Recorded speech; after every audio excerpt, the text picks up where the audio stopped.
Hello दोस्तों, अस्सलाम वालेकुम। मैं क़मर अब्बास आप लोगों का अपने ही YouTube channel Abbas study center पे खैर मकदम करता हूं। दोस्तों, आज की वीडियो में हम लोग प्रैक्टिस सेट को आगे बढ़ाते हुए बहुत ही इम्पोर्टेंट सवालात के ऊपर बात करेंगे। जिन लोगों ने क्लासेस की वीडियो नहीं देखी है और प्रैक्टिस सेट की वीडियो नहीं देखी है, वह डिस्क्रिप्शन में लिंक के माध्यम से जाकर वो वीडियोस देख सकता है। इंशाल्लाह वह सारी की सारी वीडियो बहुत ही अहम और मुफीद साबित होगी। जो लोग टेलीग्राम चैनल से जुड़ना चाहते हैं और व्हाट्सएप ग्रुप से जुड़ना चाहते हैं, उसका भी डिस्क्रिप्शन में लिंक मौजूद है, वो डिस्क्रिप्शन के माध्यम से जुड़ सकता है।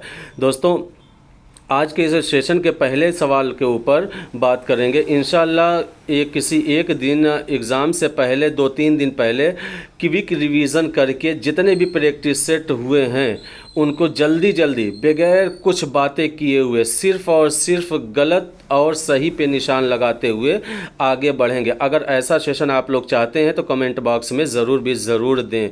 इंशाल्लाह वो सेशन भी बहुत इम्पोर्टेंट होगा और उसमें कुछ नए सवालात भी जोड़े जाएंगे और साथ साथ जो ये प्रैक्टिस सेट जितने भी सवालात हुए हैं उन सब पे सिर्फ़ और सिर्फ सही जवाबात के ऊपर बात करते हुए आगे क्विक रिवीज़न जिसको हम बोलेंगे, पूरे के पूरे प्रैक्टिस सेट का रिवीज़न एक वीडियो में हम लोग करेंगे इंशाल्लाह किसी एक दिन। ठीक, तो चलिए दोस्तों, आज के इस वीडियो के पहले सवाल के ऊपर बात करते हैं, जिसमें पूछा जा रहा है कि दर्जा झेल में फैज़ अहमद फैज़ की नज़मों के ज़ुमरों के मुतालिक गलत ज़ुमरा की निशानदही कीजिए। अब इस ऑप्शन में कौन सा वो ऑप्शन है कि जो फैज़ अहमद फैज़ के नज़मों का ऑप्शन नहीं है? कौन सा ऐसा ज़ुमरा है जो फैज़ अहमद फैज़ के नज़मों का ज़ुमरा नहीं है? पहले में कहा जा रहा है कि सुरूद शबाना, लौह कलम, मौज़ूए सुखन, माहौल। क्या ये सब के सब गज़लें फैज़ अहमद फैज़ की है कि नहीं? अभी आगे ऑप्शन पे बात करेंगे, फिर उसके बाद कौन सा इसमें ऑप्शन गलत है उसको हम उसकी पहचान करेंगे। दूसरे ऑप्शन में कहा जा रहा है कि दिले बेताब ठहर, निसार में तेरी गलियों पर, हम जो तारीक राहों में मारे गए। क्या ये सारी की सारी नज़में फैज़ अहमद फैज़ की है? तीसरे ऑप्शन में कहा जा रहा है कि हुस्न और मौत, साज़े सुखन, पशेमानी, हौसला, रात रात, ये सब के सब फैज़ अहमद फैज़ की नज़में हैं। चौथे ऑप्शन में कहा जा रहा है कि सदाए दर्द, हमदर्दी, पयाम इश्क, तस्वीर दर्द, मस्जिद करतबा। आप लोग बखूबी वाकिफ़ हो गए होंगे, क्योंकि मैंने इसमें ऐसी दो नज़मों को शामिल किया है कि आप उसको देखते ही पहचान जाएंगे। एक नज़म क्या है कि मस्जिद करतबा। क्या है? मस्जिद करतबा किसकी नज़म है? अल्लामा इक़बाल की। तस्वीर दर्द भी किसकी है? अल्लामा इक़बाल की है। पयाम इश्क भी किसकी है? अल्लामा इक़बाल की। लेकिन पूछा जा रहा है कि दर्ज झेल में फैज़ अहमद फैज़ की नज़मों के ज़ुमरों के मुतालिक गलत ज़ुमरा की निशानदही कीजिए। तो ऑप्शन नंबर 4 हमारा यहाँ पे सही हो जाएगा। चाहे वह सुरूद शबाना हो, लौह कलम हो, मौज़ूए सुखन हो, या दिले बेताब ठहर हो, निसार में तेरी गलियों पर, हम जो तारीक राहों में मारे गए। ये दोनों की दोनों नज़में क्या है कि ये तो शामिल निसाब है। हुस्न और मौत, साज़े सुखन, पशेमानी, हौसला, रात रात, ये सब की सब नज़में किसकी है? फैज़ अहमद फैज़ की है। मैंने इस वजह से इसको यहाँ पे शामिल किया है कि आप लोग एक बार देख लेंगे और एग्ज़ाम में इस तरीके के सवालात आएंगे। एग्ज़ाम में तो सिर्फ़ और सिर्फ एक नज़म पूछेगा कि सुरूद शबाना किसकी नज़म है, या लौह कलम किसकी नज़म है, या मौज़ूए सुखन नज़म किसकी है। तो इस तरीके के सवालात देखने को मिलेंगे। तो इतने सारी नज़मों के जो नाम दिए गए हैं उसको एक बार आप पढ़ लेंगे और उसको रिपीट कर लेंगे तो आपकी ज़बान पे रहेगा, तो उसको टिक लगाने में आसानी होगी। तो यहाँ पे दोस्तों हमारा ऑप्शन नंबर 4 सही है कि जो कि ये ज़ुमरा जो है ये अल्लामा इक़बाल की नज़मों का है। किसका ज़ुमरा है? अल्लामा इक़बाल की नज़मों का ज़ुमरा है। ऑप्शन नंबर 4 यहाँ पे हमारा सही हो जाएगा। अगले सवाल की तरफ बढ़ते हैं, ये भी बहुत इम्पोर्टेंट है। फैज़ अहमद फैज़ ने इंग्लिस्तान, रूस, अल्जीरिया, मिस्र, लबनान और हंगरी का सफ़र किस सन में किया था? हंगरी का सफ़र किस सन में किया था? क्या 1962 में किया था, 1964 में किया था, या 1951 में किया था, या 1942 में किया था? फैज़ अहमद फैज़ ने जो इंग्लिस्तान, रूस, अल्जीरिया, मिस्र, लबनान और हंगरी का सफ़र किया था वो दोस्तों 1964 ईस्वी में। किस सन में किया था? 1964 ईस्वी में किया था फैज़ अहमद फैज़ ने। ऑप्शन नंबर 2 यहाँ पे हमारा सही है। फैज़ ने 1964 में कहाँ कहाँ का सफ़र किया? इंग्लिस्तान का सफ़र किया, रूस, अल्जीरिया, मिस्र, लबनान और हंगरी का सफ़र किया था 1964 ईस्वी में। अगले सवाल में है, पूछा जा रहा है, यह अल्लामा इकबाल के मुताल्लिक़ है। अल्लामा इकबाल की वालिदा का नाम क्या था? इमाम बीबी था, करीम बीबी था, सरदार बेगम था या मुख्तार बेगम था? दोस्तों, अल्लामा इकबाल की वालिदा का नाम क्या था? इमाम बीबी था। इमाम बीबी था। क्या था? इमाम बीबी था अल्लामा इकबाल की वालिदा के नाम। अल्लामा इकबाल ने 3 शादियां की थी। कितनी शादियां की थी? 3 शादियां की थी। पहली जो शादी की थी 1893 ईस्वी में। 1893 ईस्वी में इन्होंने पहली शादी की थी। किससे? करीम बीबी से। किससे? करीम बीबी से। ये इनकी पहली बीवी का नाम है। किसकी? अल्लामा इकबाल की। इमाम बीबी उनकी वालिदा का नाम है, लेकिन उनकी अहलिया का नाम करीम बीबी, पहली अहलिया का नाम। दूसरी अहलिया का नाम सरदार बेगम था। क्या था? सरदार बेगम, जिससे शादी उन्होंने 1910 ईस्वी में किया था। 1910 ईस्वी में किया था। मुख्तार बेगम से इनकी शादी 1913 ईस्वी में होती है। 1913 ईस्वी में होती है मुख्तार बेगम से शादी। ठीक, तो यहाँ पे वालिदा का नाम पूछा गया है, तो वालिदा का नाम क्या है? इमाम बीबी था। क्या था? इमाम बीबी। करीम बीबी पहली बीवी, सरदार बेगम दूसरी बीवी, मुख्तार बेगम तीसरी बीवी। 1893, 1810 और 1813 ईस्वी में इन्होंने अल्लामा इकबाल ने 3 शादियाँ की थी। ठीक, तो ऑप्शन नंबर 1 यहाँ पे हमारा सही हो जाएगा। अगले सवाल की तरफ बढ़ते हैं। पूछा जा रहा है, अंजुमन इकबाल अंजुमन हिमायत इस्लाम के सदर किस सन में मुंतखब हुए थे? किस सन में मुंतखब हुए थे? अल्लामा इकबाल अंजुमन हिमायत इस्लाम के सदर किस सन में मुंतखब हुए थे? क्या 1933 में मुंतखब हुए थे, 1934 में मुंतखब हुए थे, या 1935 में, या 1936 में मुंतखब हुए थे? दोस्तों, अल्लामा इकबाल अंजुमन हिमायत इस्लाम के सदर बहैसियत सदर जो इनका इंतखाब हुआ था वह 1933 ईस्वी में हुआ था। कब हुआ था? 1934 ईस्वी में। कब हुआ था? 1934 ईस्वी में अल्लामा इकबाल हिमायत इस्लाम के सदर मुंतखब हुए थे। किस सन में? 1934 ईस्वी में। ऑप्शन नंबर 2 यहाँ पे हमारा सही है। अगले सवाल की तरफ बढ़ते हैं। पूछा जा रहा है, अल्लामा इकबाल ने अपनी पहली नसरी तसनीफ़, अब यहाँ पे 3 सवाल यहाँ पे वाज़े हो जाएंगे।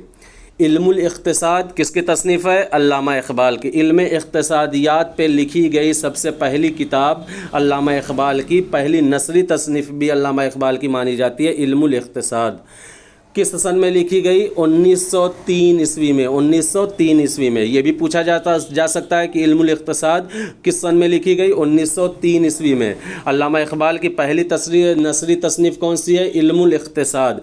यहाँ पे पूछा जा रहा है कि अल्लामा इकबाल ने अपनी पहली नसरी तसनीफ़ इल्मुल इख्तिसाद 1903 ईस्वी में किसकी तहरीक से लिखी थी? किसने इनको मोटिवेट किया था अल्लामा इकबाल को इल्मुल इख्तिसाद लिखने के लिए? क्या नीत्शे की या नीत्शे की तहरीक से लिखी थी, या प्रोफेसर आर.ए. निकलसन की तहरीक से लिखी थी, या मिस्टर आर्नल्ड की तहरीक से लिखी थी, या गोएटे की तहरीक से लिखी थी? अल्लामा इकबाल ने जो अपनी पहली नसरी तसनीफ़ इल्मुल इख्तिसाद जो लिखी थी दोस्तों, ये किसकी तहरीक से लिखी थी? उनके फ़लसफ़ा के उस्ताद मिस्टर आर्नल्ड, प्रोफेसर आर्नल्ड की तहरीक से लिखी थी। किस सन में? 1903 ईस्वी में। 1903 ईस्वी में अल्लामा इकबाल ने अपनी पहली तसनीफ़, अपनी पहली नसरी तसनीफ़ इल्मुल इख्तिसाद 1903 ईस्वी प्रोफेसर आर्नल्ड की तहरीक से लिखी थी। ठीक, ऑप्शन नंबर 3 यहाँ पे हमारा सही हो जाएगा। अगले सवाल की तरफ बढ़ते हैं। पूछा जा रहा है कि अल्लामा इकबाल की मसनवी असरार खुदी का अंग्रेज़ी तर्जुमा किसने किया? क्या प्रोफेसर आर.ए. निकलसन ने, प्रोफेसर आर्नल्ड ने, जर्मनी के मशहूर शायर गोएटे ने, या नीत्शे ने? अल्लामा इकबाल की मसनवी दोस्तों क्या नाम है उसका, असरार खुदी, असरार खुदी। और इसी के दूसरे पार्ट को रमूज़ बेखुदी के नाम से जाना जाता है, रमूज़ बेखुदी के नाम से जाना जाता है। अल्लामा इकबाल की मसनवी असरार खुदी का अंग्रेज़ी तर्जुमा किसने किया?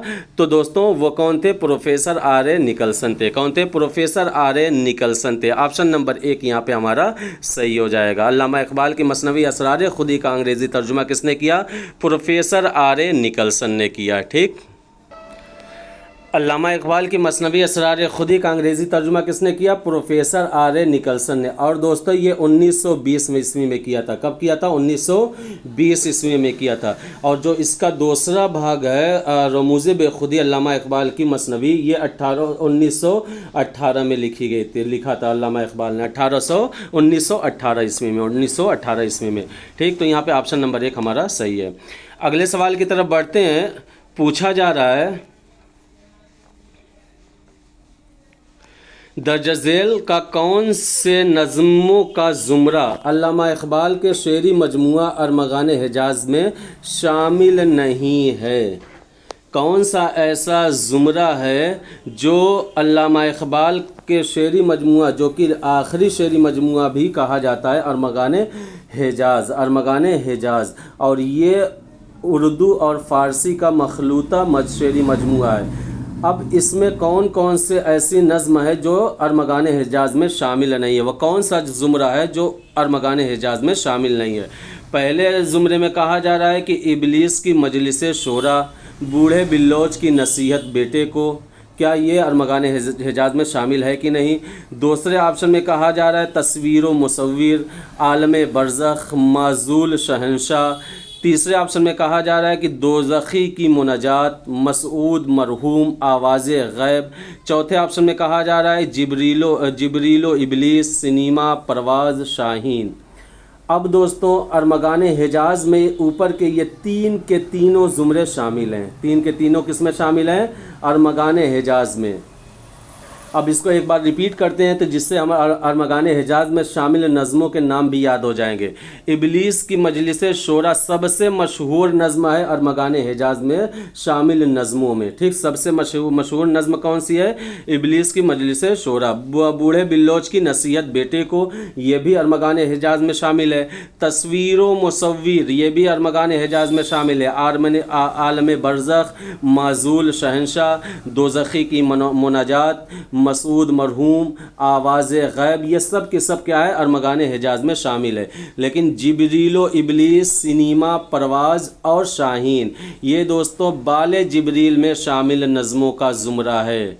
क्या है? चाहे वो जिब्रीलो इबलीस हो, सिनेमा हो, परवाज़ हो या शाहीन हो, ये चार की चारों नज़में किस में शामिल है? अल्लामा इकबाल के दूसरे शेरी मजमुआ बाले जिब्रील में शामिल है। जिस तरीके से मस्जिद करतबा है, दुआ है, और वो भी उसी तरह ज़ौक़ शौक़ है, ये भी क्या है? बाले जिब्रील में शामिल है। उसमें बाले जिब्रील इबलीस भी शामिल है, सिनेमा भी शामिल है, परवाज़ भी शामिल है और शाहीन भी। ये सब के सब नज़में किस में शामिल है? बाले जिब्रील में शामिल है। और ऊपर के तीन ज़ुमरों की जो नज़में हैं ये अरमगान हिजाज में शामिल नज़्म है। ठीक, ऑप्शन नंबर 4 यहाँ पे हमारा सही हो जाएगा। अगले सवाल की तरफ बढ़ते हैं। पूछा जा रहा है कि मीर तकी मीर की सवाने तलाशे मीर तसनीफ़ के मुसन्निफ़ कौन हैं? क्या डॉक्टर सैयद आबिद हुसैन है, निसार अहमद फ़ारूक़ी हैं, सैयद सुलेमान नदवी हैं या शमसुर रहमान फ़ारूक़ी हैं? मीर तकी मीर की सवाने तलाशे मीर दोस्तों ये लिखी है किसने? निसार अहमद फ़ारूक़ी ने। किसने लिखी है? निसार अहमद फ़ारूक़ी ने लिखी है। शमसुर रहमान फ़ारूक़ी मीर तकी मीर के कलाम के ऊपर क्या है कि शेर शोर अंगेज़ की, ये किसकी है? शमसुर रहमान फ़ारूक़ी की है। लेकिन तलाशे मीर ये निसार अहमद फ़ारूक़ी की है। ऑप्शन नंबर 2 यहाँ पे हमारा सही हो जाएगा। अगले सवाल की तरफ बढ़ते हैं। पूछा जा रहा है मीर ने किस शायर को एक चश्म, एक आँख का या काना कहा है? मीर ने किस शायर को एक चश्म, एक आँख का काना या काना कहा है? एक आँख का या काना कहा है? क्या आबरू को कहा है, मजमून को कहा है, शाह हातिम को कहा है या नासिख को कहा है? तो मीर ने जिस शायर को एक चश्म या एक आँख का या काना कहा है वो कौन है? आबरू है। कौन है? आबरू को मीर ने क्या है कि एक आँख वाला कहा है या काना कहा है। किसको? आबरू को। ऑप्शन नंबर 1 यहाँ पे हमारा सही है। अगले सवाल की तरफ बढ़ते हैं। पूछा जा रहा है अल्लामा इकबाल के उर्दू नज़मों का पहला मजमुआ किस सन में शाया हुआ? अब देखिए दोस्तों, थोड़ा सा घुमाया गया इस सवाल को, थोड़ा सा। जिन लोगों ने अल्लामा इकबाल के शेरी मजमुए रटे होंगे, रट लिए होंगे, पहला शेरी मजमुआ, दूसरा शेरी मजमुआ, तीसरा शेरी मजमुआ, चौथा शेरी मजमुआ, लेकिन यहाँ पे गौर करने वाली बात यह है कि अब सन पूछ दिया गया है, नाम भी नहीं दिया गया है। अल्लामा इकबाल के उर्दू नज़मों का पहला मजमुआ किस सन में शाया हुआ? अब अल्लामा इकबाल का शेरी मजमुआ, पहला उर्दू शेरी मजमुआ कौन सा था? कौन सा था? वो क्या था? बांगे दरा था। क्या था? बांगे दरा। बांगे दरा शेरी मजमुआ अल्लामा इकबाल का पहला शेरी मजमुआ उर्दू में बांगे दरा। दूसरा बाले जिब्रील, तीसरा ज़रबे कलीम, चौथा अरमगाने हिजाज। तो अल्लामा इकबाल के उर्दू नज़मों का पहला शेरी मजमुआ किस सन में शाया हुआ? 1924 ईस्वी में। 1924 ईस्वी में। दूसरा शेरी मजमुआ 1935 ईस्वी में। तीसरा शेरी मजमुआ 1936 में। चौथा शेरी मजमुआ 1938 ईस्वी में शाया हुआ था। अल्लामा इकबाल के उर्दू नज़मों का पहला मजमुआ 1924 ईस्वी में शाया हुआ। ठीक, ऑप्शन नंबर 1 यहाँ पे हमारा सही हो जाएगा। इंशाल्लाह जो इनके अल्लामा इकबाल के जो फ़ारसी शेरी मजमुए हैं, जो फ़ारसी शेरी मजमुए हैं, उनको भी प्रैक्टिस सेट के द्वारा आप लोगों को सॉल्व करवा दिया जाएगा कि पहला शेरी मजमुआ कौन सा है फ़ारसी का, दूसरा शेरी मजमुआ, तीसरा शेरी मजमुआ, चौथा शेरी मजमुआ कौन कौन सा है। तो उसको भी इंशाल्लाह प्रैक्टिस सेट ही के माध्यम से क्लियर कराया जाएगा। ठीक, यहाँ पर ऑप्शन नंबर 1 हमारा सही हो जाएगा। अगले सवाल की तरफ बढ़ते हैं। अल्लामा इकबाल किसकी दावत पर भोपाल गए थे? अल्लामा इकबाल किसकी दावत पर भोपाल गए थे? क्या सैयद सुलेमान नदवी, सर्रास मसूद, सलमान अतहर जावेद या अकबर हैदर कश्मीरी? अल्लामा इकबाल दोस्तों भोपाल का जो सफ़र किया था ये सर्रास मसूद के बुलावे पर गए थे। सर्रास मसूद के बुलावे पर गए थे। अब जो अफ़गानिस्तान का अल्लामा इकबाल ने जो सफ़र किया था वह किसके साथ किया था? अल्लामा इकबाल ने जब अफ़गानिस्तान गए थे तो कौन कौन उनके साथ थे? आप लोग कमेंट बॉक्स में ज़रूर लिखिएगा कि अल्लामा इकबाल किसके साथ अफ़गानिस्तान का सफ़र किया था। आप लोग कमेंट बॉक्स में ज़रूर दें। ठीक, यहाँ पे ऑप्शन नंबर 2 हमारा सही है कि सर्रास मसूद के बुलावे पर अल्लामा इकबाल भोपाल गए थे। और ये भी एक किताब में मिलता है कि अल्लामा इकबाल सर्रास मसूद के साथ भोपाल गए थे। सर्रास मसूद के साथ भोपाल गए थे। और कहीं किसी दूसरी किताब में मैंने पढ़ा कि क्या अल्लामा इकबाल बुलावे पर गए थे। किसके बुलावे पर? सर्रास मसूद के बुलावे पर गए थे। और एक किताब में सर्रास मसूद के साथ गए थे। भोपाल का सफ़र सर्रास मसूद के साथ किया था और एक किताब में उनकी दावत पर गए थे। ठीक, ऑप्शन नंबर 1 यहाँ पे हमारा ऑप्शन नंबर 2 सही हो जाएगा। ठीक, अगले सवाल में है कि प्रेमचंद कहानी का रहनुमा, प्रेमचंद कहानी का रहनुमा नामी मशहूर किताब किस अदीब ने तहरीर की? प्रेमचंद कहानी का रहनुमा बहुत से ऐसी का तसनीफ़ है जो कि प्रेमचंद पे लिखी गई, जैसे प्रेमचंद कलम का मजदूर, प्रेमचंद गरीबों का मसीहा, प्रेमचंद घर में, इस तरीके की क्या है तसनीफ़ लिखी गई है। तो जो मोतबर और जो मशहूर तसनीफ़ात हैं दोस्तों उसको ध्यान से देख लीजिएगा और उनके राइटर के नाम भी देख लीजिएगा। वैसे तो प्रैक्टिस सेट में वो सारे के सारे जहाँ जब भी मुमकिन हो सका है उसको मेंशन किया गया है, लेकिन प्रेमचंद इतनी बड़ी शख्सियत हैं कि जिनके ऊपर बहुत सारी किताबें लिखी गई है। अब देखिए, चाहे वह हमारे शामिल निसाब अल्लामा इकबाल हों, चाहे वह हमारे शामिल निसाब मिर्ज़ा गालिब हों, चाहे वह हमारे शामिल निसाब मीर तकी मीर हो, इनके ऊपर इतनी किताबें लिखी गई हैं, इतनी किताबें लिखी गई हैं कि मीरियात, इकबालियात, गालिबियात एक अलग से कॉन्सेप्ट, एक अलग से इनका वो क्या बोलते हैं माहिर गालिबियात कहा जाता है, अलग से माहिर मीरियात, माहिर इकबालियात। तो इस तरीके से इतनी किताबें इनके ऊपर लिखी गई है। तो यहाँ पे जो पूछा जा रहा है कि प्रेमचंद कहानी का रहनुमा मशहूर किताब किसकी है, क्या शिवरानी देवी की है, या सैयद जाफ़र हुसैन की है, या अमृत राय की है, या मदन गोपाल की है, या मदन गोपाल की है। प्रेमचंद कहानी का रहनुमा दोस्तों ये लिखी गई है सैयद जाफ़र हुसैन के ज़रिए। किसके ज़रिए लिखी गई है? सैयद जाफ़र हुसैन। अब तीनों ऑप्शन जो यहाँ पे मेंशन किया गया है, इनका भी प्रैक्टिस सेट में आप लोगों को इनकी भी तसनीफ़ देखने को मिली थी। अब कमेंट बॉक्स में इस तरीके से लिखिएगा कि शिवरानी देवी ने क्या कौन सी किताब तसनीफ़ की, अमृत राय ने कौन सी किताब तसनीफ़ की, मदन गोपाल ने कौन सी किताब तसनीफ़ की। किसके ऊपर? मुंशी प्रेमचंद के ऊपर। इसका भी जवाब आप लोग कमेंट बॉक्स में ज़रूर दें। तो ठीक, प्रेमचंद कहानी का रहनुमा किसने लिखी? सैयद जाफ़र हुसैन ने। किसने? सैयद जाफ़र हुसैन ने प्रेमचंद कहानी का रहनुमा लिखी। ऑप्शन नंबर 2 यहाँ पे हमारा सही है। अगले सवाल की तरफ बढ़ते हैं। पूछा जा रहा है कि सर सैयद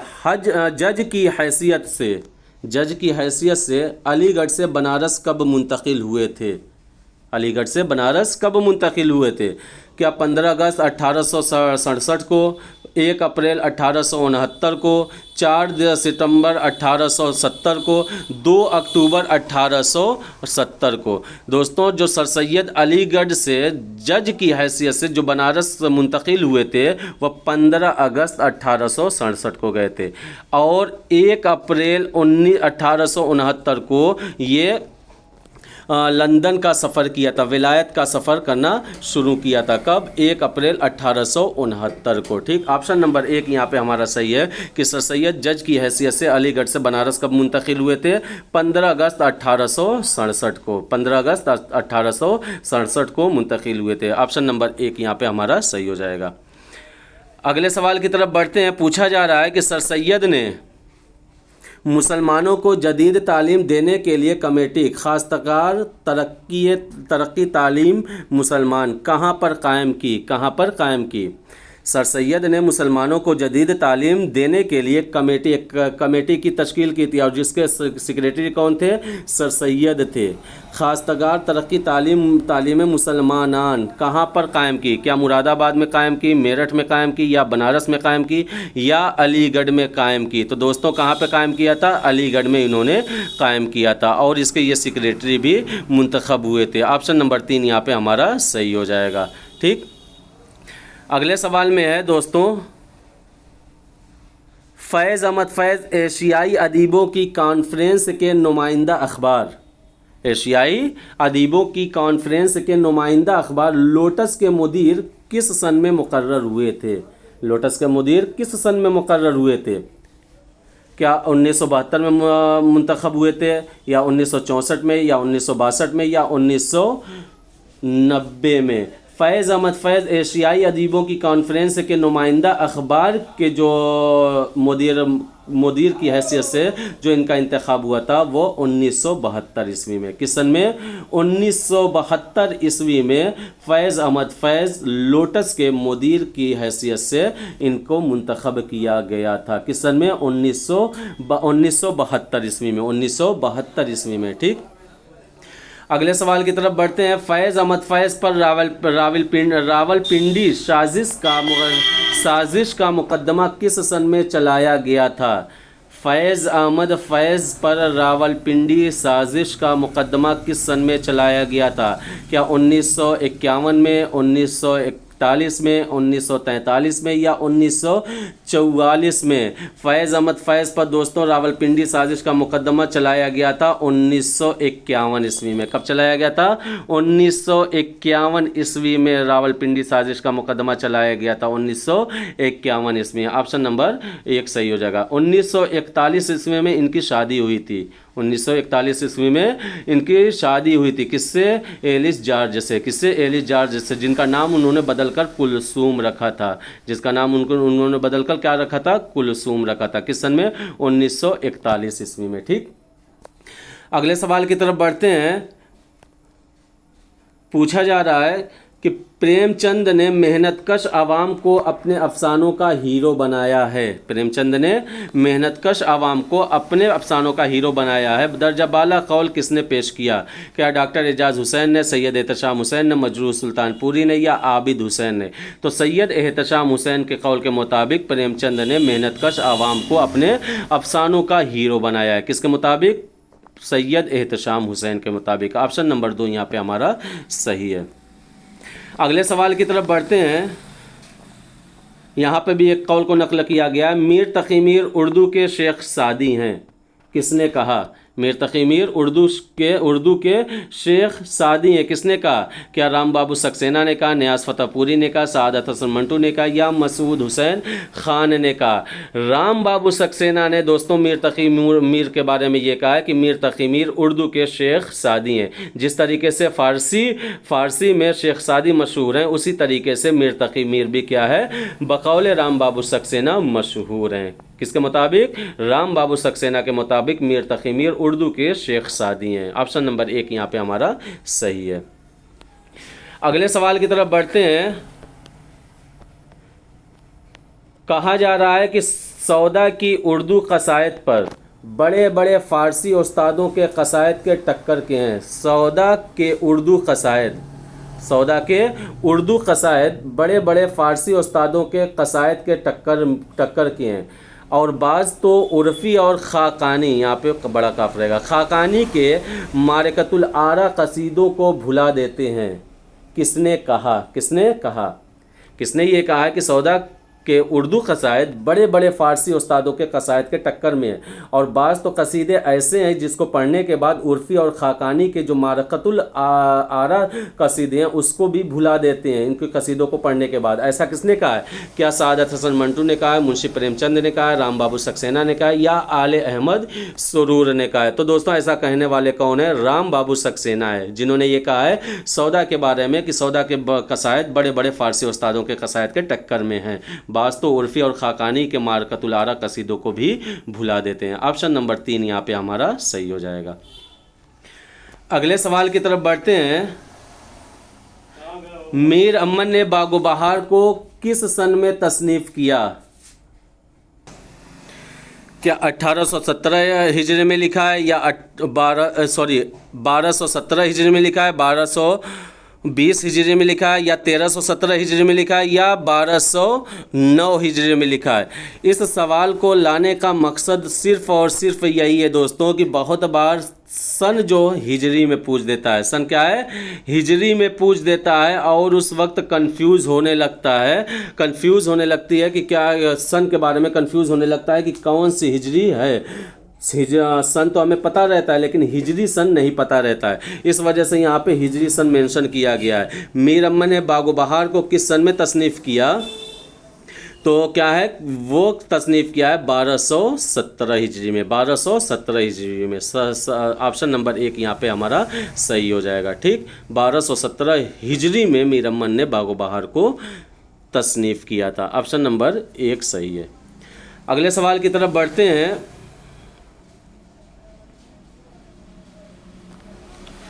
पूछा जा रहा है कि 1963 में मीर अमन की तसनीफ़ बागो बहार का चीख ज़बान में किसने किया? चीख ज़बान में तर्जुमा किसने किया? 1963 में मीर अमन की तसनीफ़ बागो बहार का तर्जुमा चीख ज़बान में किसने किया? बहुत ही इम्पोर्टेंट दोस्तों। अभी तक तो हम लोगों को अंग्रेज़ी ज़बान के बारे में मिल ही नहीं पाया कि अंग्रेज़ी ज़बान में किसने तर्जुमा किया है। जितने भी जवाबात आते हैं बस कंफ्यूज इस एतबार से है कि कहा जाता है कि अंग्रेज़ी ज़बान में मीर अमन की तसनीफ़ बागो बहार का उनकी ज़िंदगी में ही तर्जुमा हो चुका था और इनके की तारीख़ वफ़ात मिलती है 1808 ईस्वी में, और जो अंग्रेज़ी में तर्जुमा होने की डेट मिलती है 1856 ईस्वी में, 1856 ईस्वी में। अब बताइए दोस्तों, 1856 इनकी वफ़ात के बाद है, और 1808 से पहले अगर तर्जुमा अंग्रेज़ी ज़बान में हुआ होगा तो वह काबिल कबूल होगा। क्यों? क्योंकि ये मशहूर है कि मीर अमन की बागो बहार का अंग्रेज़ी तर्जुमा उनके ही ज़िंदगी में किया जा चुका था। अब क्या है, 1808 से पहले क्या किसने किया था? और बहुत किताबों में मैंने ही पढ़ा है उसको, क्या 1837 भी मिलता है, 1837 भी मिलता है इनकी तारीख़ वफ़ात 1837 में, लेकिन मोतबर जो है 1808। और फिर उसके बाद मैंने मीर अमन के बागो बहार के दिबाचे में पढ़ा, उसमें 6 है। कितने हैं? 1806 में इनका इंतकाल हुआ है, 1806 में। अलग अलग किताबों में अलग अलग डेट ऑफ बर्थ मिलती है, अलग अलग तारीख़ वफ़ात मिलती है, इतना कंफ्यूज डालता है। और वह मोतबर किताबें होती है, बहुत से तहकीककार उनको लिखते हैं, लेकिन जो इसमें सबसे ज़्यादा मोतबर है दोस्तों वह 1808 ईस्वी में इनका इंतकाल हुआ था, 1808 ईस्वी में। अब यहाँ पर जो पूछा जा रहा है कि 1963 में मीर अमन की तस्नीफ बागो बहार का तर्जुमा चीख ज़बान में किसने किया? क्या ज़ा मारिक ने, ज़ोल ने, इफ्तिखार यूसुफ ने, या मीर बहादुर अली हुसैनी ने? मीर बहादुर अली हुसैनी ने। तो दोस्तों, चीख ज़बान में तर्जुमा करने वाले कौन थे? ज़ा मारिक ने किया था। किसने किया था? ज़ा मारिक ने किया था। और ये ज़ा क्या है कि ये चीख ज़बान दोस्तों ये वसती यूरोपी ज़बान है। क्या है? वसती यूरोपी ज़बान। वसती यूरोपी में ज़बानें ये बोली जाती है। और मैंने उसके बारे में गूगल पर सर्च किया तो 10 मिलियन लोगों की ये मादरी ज़बान है। कौन? चीख ज़बान। चीख ज़बान क्या है? 10 मिलियन लोगों की मादरी बहैसियत मादरी ज़बान चीख ज़बान 10 मिलियन लोग इसका इस्तेमाल करते हैं। और ये कहाँ की ज़बान है? वसती यूरोपी ज़बान है, वसती यूरोपी ज़बान है। और इसी ज़बान में ज़ा मारिक ने 1963 ईस्वी में मीर अमन की तस्नीफ बागो बहार का तर्जुमा किया था। ऑप्शन नंबर 1 यहाँ पे हमारा सही हो जाएगा। अगले सवाल की तरफ बढ़ते हैं। पूछा जा रहा है कि रशीद अहमद सिद्दीकी किस शायर से मुतासिर थे? किस शायर के मुतासिर थे? क्या नज़ीर अकबर आबादी, अकबर इलाहाबादी, अल्ताफ़ हुसैन हाली, या मोहम्मद हुसैन आज़ाद? रशीद अहमद सिद्दीकी जिस शायर से सबसे ज़्यादा मुतासिर थे वो कौन थे? अकबर इलाहाबादी से थे। कौन से? अकबर इलाहाबादी थे। और दोस्तों, रशीद अहमद सिद्दीकी के मुतालिक ये अहम नुकात भी याद रखिएगा कि रशीद अहमद सिद्दीकी तरक्की पसंद मुसन्निफ़ीन के सबसे बड़े मोतरिज़ एतराज़ करने वालों में शुमार किया जाता है। किसका? रशीद अहमद सिद्दीकी का। इंशाल्लाह इसी प्रैक्टिस सेट के माध्यम से इनके मजमून का वो टुकड़ा या फ़िक्रा नकल किया जाएगा कि जो कि रशीद अहमद सिद्दीकी ने तरक्की पसंद तरक्की पसंद अदबी तहरीक के मुतालिक जो उन्होंने अपने मजमून में नकल किया है। तो ठीक, तो रशीद अहमद सिद्दीकी किस शायर से मुतासिर थे? अकबर इलाहाबादी से सबसे ज़्यादा मुतासिर थे। ऑप्शन नंबर 2 यहाँ पे हमारा सही है। अगले सवाल की तरफ बढ़ते हैं। रशीद अहमद सिद्दीकी को पद्मश्री अवार्ड से कब नवाजा गया था? रशीद अहमद सिद्दीकी को पद्मश्री अवार्ड से कब नवाजा गया था? क्या 1971 ईस्वी में, 1963 ईस्वी में, या 1964 में, या 1965 में? रशीद अहमद सिद्दीकी को पद्मश्री अवार्ड दोस्तों 1963 ईस्वी में दिया गया था। कब दिया गया था? 1963 ईस्वी में दिया गया था। ऑप्शन नंबर 2 यहाँ पे हमारा सही हो जाएगा। ठीक।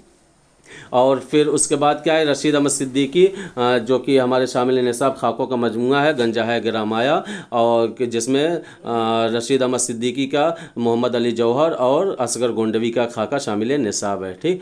अगले सवाल की तरफ बढ़ते हैं जिसमें पूछा जा रहा है, जो कि मैंने आप लोगों को इसकी स्क्रीनशॉट लेकर टेलीग्राम व्हाट्सएप पे भी भेजा था। ठीक। पूछा जा रहा है कि अलीगढ़ की मस्जिद कर्तबा और अलीगढ़ माजी व हाल किसकी तसनीफ़ है? रशीद अहमद सिद्दीकी की मशहूर तसनीफ़ों में जैसे गंजाए गिरामाया, आशुफ्ता बयानी मेरी, और फिर उसके बाद हम नफसान रफ्ता, जदीद गज़ल, तंज़ीहात व मुज़हकात, अलीगढ़ की मस्जिद कर्तबा और अलीगढ़ माजी व हाल, ये सब के सब किसकी तसनीफ़ हैं? रशीद अहमद सिद्दीकी की मशहूर तसनीफ़ें हैं। ठीक। ऑप्शन नंबर 2 यहाँ पे हमारा सही हो जाएगा। तो दोस्तों, आज के सेशन को यहीं पे ख़त्म करते हैं। मिलते हैं अगली वीडियो में एक नई वीडियो के साथ। जब तक कि आप लोग अपने अपने इम्तिहान की तैयारी करते रहें। और जो जो लोग क्या है पूरा का पूरा क्लास और पूरा का पूरा प्रैक्टिस सेट देखना चाहते हैं, डिस्क्रिप्शन में लिंक में उनका लिंक मौजूद है, और व्हाट्सएप ग्रुप का लिंक और टेलीग्राम का लिंक भी मौजूद है। जो लोग जुड़ना चाहते हैं टेलीग्राम पर जुड़ सकते हैं। मिलते हैं दोस्तों अगली वीडियो में एक नई वीडियो के साथ। जब तक कि आप लोग अपने अपने इम्तिहान की तैयारी करते रहें। अल्लाह हाफिज़।